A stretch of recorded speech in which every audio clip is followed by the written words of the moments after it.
It's really getting bad now.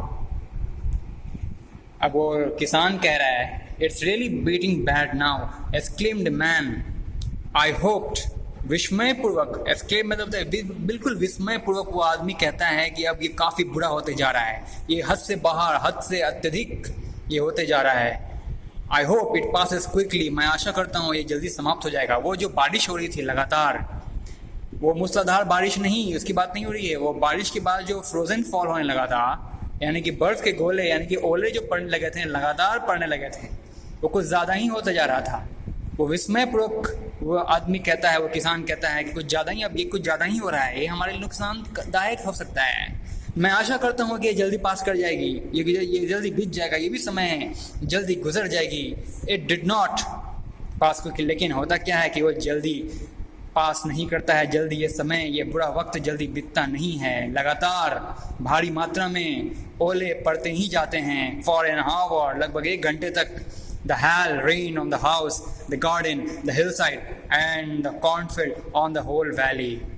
लगभग 1 घंटे तक वो बर्फ के गोले, वो बर्फ यानी ओले कहिए, हेल का मतलब होता है ओले, the frozen drops of rain water, you know, rain drops का जो जमा हुआ भाग होता है, जमा हुआ, फ्रोजन ड्रॉप्स यानी कि जमी हुई बूंदें, बारिश की जमी हुई बूंदें, इसको ओले भी कहते हैं एक शब्द में। तो ओले लगातार बरसते ही जाते हैं उनके मकान पर, उनके बगीचे पर, हिल साइड, लगभग पूरे घाटी को वो भर देते हैं बर्फ़ की चादर से। लगभग उनके कॉर्नफील्ड जो था, उनका मकई का जो खेती था, वो भी पूरा का पूरा हेल उस ओले से लगातार भरते जाता है। यानी कि कुल मिला के आप ये कहो कि उनका मकई का खेती, मकान, बगीचा और संपूर्ण वैली, लगभग पूरा का पूरा घाटी ही उस बर्फ के गोले से, ओले से भरते चला जाता है पूरी तरह से।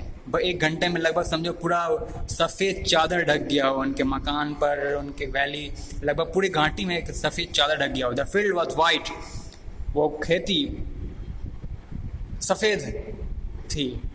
The field was white as a cover with salt, मानो कि बर्फ फील्ड जो थी पूरी तरह से सफ़ेद हो चुकी थी, मानो जैसे कि कोई नमक का चादर बिछा दिया हो, मानो उस पर नमक का एक कवर पड़ गया हो, पूरा नमक ही नमक बिछ गया हो। ठीक है, वो ओले लगातार 1 घंटे तो बरसते रहे, उससे क्या हुआ कि फील्ड तो पूरी तरह से वाइट हो गया। Field was white, field white हो चुका था, वाइट हो गया था। As if cover its salt, वो कंपेयर कर रहा है कि मानो जैसे सफ़ेद सफ़ेद जो नमक होते हैं, और नमक से उनका पूरा खेत ढक चुका हो, बिल्कुल ढक चुका हो, मानो ऐसा वो सफ़ेद हो चुका था। आइए आगे। Not a leaf remained on the trees, वृक्षों पर एक पत्ता तक हरियाली बाकी न रही। मतलब लीफ का मतलब हो गया हरियाली, पत्ते, वो पेड़ पर, वृक्ष पर एक पत्ता भी बाकी ना रहा। The corn was totally destroyed, और मकई की जो खेती थी, वो मकई जो था, मकई, कॉर्न मीन्स होता है मकई, मकई पूरी तरह से बर्बाद हो चुका था। The flowers were gone from the plants, पेड़ पौधे से, सॉरी पेड़ से नहीं, पौधों से, प्लांट्स से, जितने भी फूलें थे, जो फूल होती हैं, उनकी गंध, उनकी सुगंध, उनकी जो खासियत है, वो सब के सब बर्फ़ से ढक चुकी थी।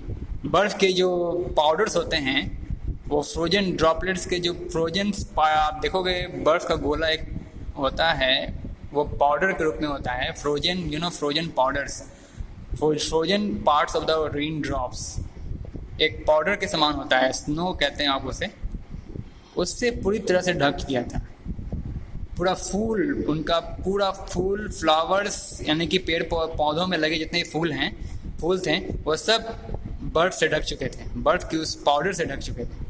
और उसका जो मकई का जो बागान था, मकई की जो खेती थी, उसमें जितनी मकई थे वो सब बर्बाद हो चुके थे। Lencho shawl was filled with sadness, Lencho की आत्मा उदासी से भर चुकी थी। When the storm had passed, he stood in the middle of the field and said to his son, और जब आंधी तूफान गुजर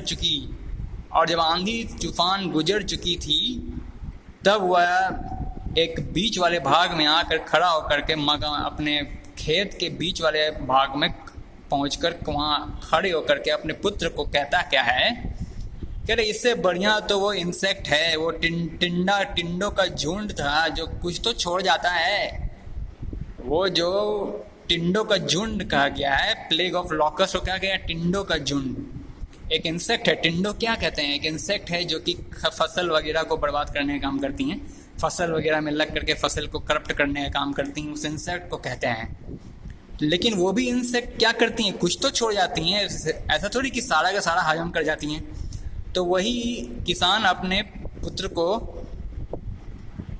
खेत के एक मध्य वाले भाग में खड़ा होकर कहता है कि ये मूसलाधार बारिश और फिर ओले ने तो सारा का सारा सत्यानाश करके रख दिया। इससे बढ़िया तो वो टिंडों का झुंड है जो कुछ तो बाकी छोड़ जाता है। The hell has left, आगे बढ़िए, nothing, वो hell ने कुछ नहीं छोड़ा। वो frozen drops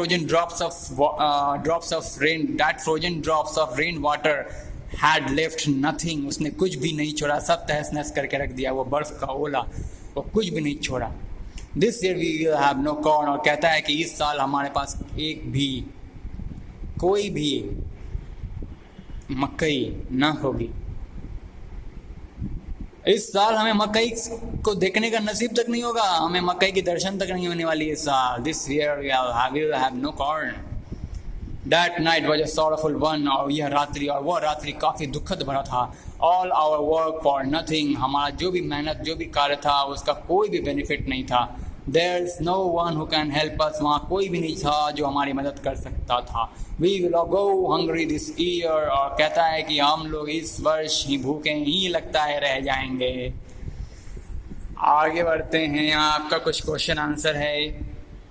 आपने अभी तक जितना पढ़ा उसके आधार पर ये कुछ क्वेश्चंस हैं, ये आप लोग खुद से रीड आउट कर जाना, 1 2 3 4, ठीक है। मैं आगे बढ़ता हूँ। But in hearts of all who lived in that solitary house in the middle of the valley, there was a single hope, help from God.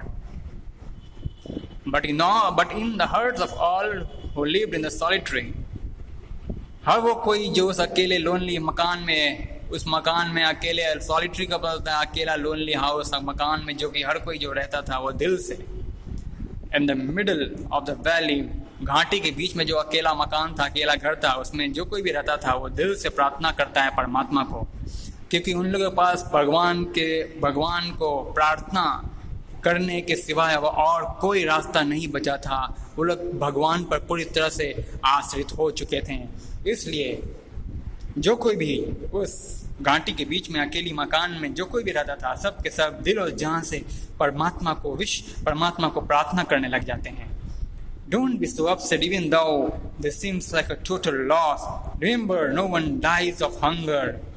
That's what they say, no dies of hunger. और तभी don't be so upset. Don't be so upset even though this seems like a total loss. Remember, no one dies of hunger. That's why they say, no dies of hunger. All through the night, Lencho thought only of his one hope, the help of God, whose eyes, as he had been instructed, see everything, even what is deep in one's conscience. As he had been instructed, देखो, भगवान जैसा कि उसे सिखाया गया, किसे, Lencho को, जैसा कि लेंचो को इंस्ट्रक्ट किया गया, क्या कि डोंट बी सो अपसेट, उदास इतनी भी अधिक ना हो। यद्यपि ऐसा लगता हो तुमको कि सब लुट गया, तुम्हारा सब कुछ बर्बाद हो गया, फिर भी तुम उदास मत हो। याद रखो, भूख से कोई नहीं मरता, भूख से कोई नहीं मरता, याद रखो। ऐसा जैसा कि उसे इंस्ट्रक्ट किया गया, मतलब उसे सिखाया गया किसे, लेंचो को, उसी की आशा में रात भर जागा रहा Lencho. All through the night Lencho thought only of his one hope, the help, and that is the help of God. एकमात्र आशा में, उसी एकमात्र आशा और विश्वास का विचार वो रात भर लेंचो करता रहा।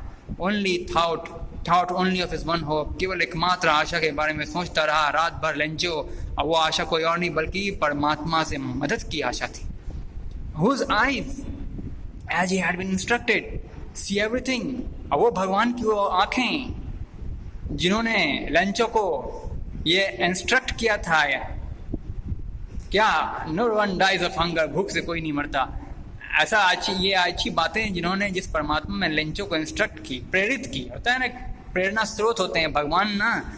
जब कोई परेशान व्यक्ति होता है, बहुत ही गंभीर रूप से व्याकुल व्यक्ति होती है, व्याकुल चित्त होती है, तो उस व्याकुल चित्त में भगवान अपनी एक सकारात्मक प्रेरणा जरूर हर किसी के दिल में प्रदान करते हैं। और वही प्रेरणा है यहाँ पर जो आप देख रहे हो। Don't be so upset even though this seems like a total loss। यद्यपि तुमको लगता हो कि सब कुछ बर्बाद हो चुका है, फिर भी तुम उदास मत हो, क्योंकि कोई भूख से नहीं मरता है।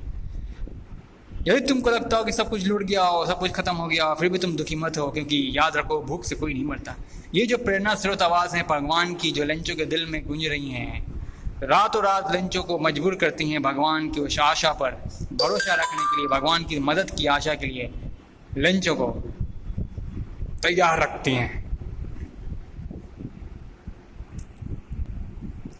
आगे देखिए, वो भगवान की वो आंखें जिन्होंने तुम्हें ऊपर की बात जो लिखी हुई है कि डोंट सो बी अपसेट, जिन्होंने ये बातें तुम्हें इंस्ट्रक्ट उस परमात्मा ने जिन्होंने कर रखी है, उनकी आंखें ना केवल बाहर की परिस्थिति ही देख सकती है, बल्कि तुम्हारे मन की, तुम्हारे अंतःकरण में क्या दुखद व्यथा है, तुम्हारे अंतःकरण की क्या दुखद हालत है, उसे भी देख सकती है। देखिए, see everything as his eyes see everything। Whose eyes can see everything, even what is deep in one's conscience। conscience का मतलब होता है अंतःकरण, आपके मन की क्या हालत, आपके अंतःकरण की क्या हालत है। अंतःकरण यानी कि मन और बुद्धि, चित्त, अहंकार को कहते हैं अंतःकरण। यानी कि आपके अंतःकरण यानी कि आंतरिक शरीर की क्या स्थिति है। बाहरी शरीर होती है, बाहरी शरीर में 5 इंद्रियां होती है, आँख, कान, नाक, मुंह, है ना। आँख, कान, नाक, मुंह हो गए। स्पर्श इंद्रिय होते हैं जो सुगंध वाली इंद्रियां होती हैं, सुनने वाली, देखने वाली, चखने वाली, स्पर्श करने वाली। ये सारी इंद्रियां बाहर के शरीरों में हैं। और अंतःकरण यानी कि अंतरकरण में भी कुछ इंद्रियां होती है, वो है मन है, बुद्धि है, चित्त है, अहंकार है। ये सब आंतरिक इंद्रियां होती है। अंतःकरण यानी कि अंतर शरीर की। तो आपके अंतर शरीर की क्या दुखद हालत है, कैसी हालत है, उसे भी परमात्मा देख रहे हैं, उसे भी परमात्मा जानते हैं, उसको भी देख सकते हैं। इसलिए निराश होने की जरूरत नहीं है। आगे देखिए, Lencho was an मॉक्स of a man. मतलब लेंचो एक बैल की तरह खटने वाला इंसान था खेतों में, working like an animal in the fields. जानवरों की तरह काम करने वाला इंसान, खेतों में जानवरों की तरह खटने वाला इंसान था, लेकिन फिर भी वह लिखना जानता था। तो अगले सुबह, एतवार के दिन, रविवार के दिन जैसे ही सुबह होती है, वह लिखना शुरू करता है। He began to write a letter। वो लिखना शुरू किया, वो लिखना आरंभ किया, जिसे कि वह खुद अगले सुबह, जिसे कि वह खुद डाक में जाकर के पोस्ट करना चाहता था। Which he himself would carry to town and place in the mail box। वो होता है ना, डाक घर में जाकर के जो मेल होती हैं, मेल खड़ी रहती हैं, लोहे की बनी रहती हैं, लाल पीला हरा रंग का रहती हैं कि ये फलना जगह जगह, ये लोकल के लिए है, ये दूर वालों के लिए, ये दूर टाउन के लिए हैं, है ना। उस मेल बॉक्स में वो खत